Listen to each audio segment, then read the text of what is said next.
આજે વાવથરા જિલ્લા વતી સમગ્ર કોંગ્રેસના કાર્યકરો સૌ કાર્યકર્તાઓએ સાથે મળીને મનરેગા યોજના વર્તમાન જે લોકસભાની અંદર બિલ લાવીને કાયદામાં ફેરફાર કરીને જે યુપીએની સરકારે ગરીબ અને મધ્યમ વર્ગના લોકોને પોતાના વતનમાં જ રોજગારી મળે એના માટે કરીને કાયદો બનાવ્યો હતો મનરેગા. મહાત્મા ગાંધીજીના નામે આ ગ્રામીણ યોજના એ ડેવલપિંગ પણ થતું અને ત્યાં સ્થાનિક લોકોને રોજગારી પણ મળતી.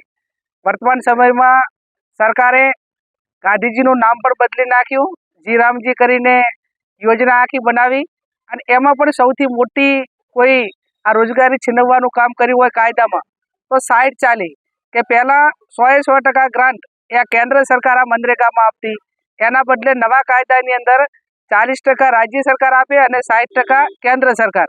એટલે મોટા ભાગના દેશની અંદર કોઈ એવા રાજ્યો નથી કે જે આર્થિક સદ્ધર હોય અને 40% ખર્ચ આ મનરેગાની અંદર કરી શકે.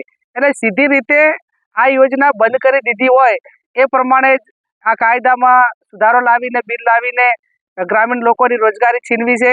એના વિરુદ્ધમાં તમામ જે સાથી પક્ષો હતા, જે વિપક્ષના તમામ સાથી પક્ષોએ આનો વિરોધ પણ કર્યો. છતાં પણ આ લોકોને માત્ર વોટ લેવા પૂરતા જ ગરીબો યાદ આવે છે અને જ્યારે કોઈ પણ કામ આપવાનું થતું હોય કે બજેટની અંદર જોગવાઈ કરવાની હોય તો એ ટાઈમે માત્ર એમના વ્યક્તિગત હિતો ક્યાં છે.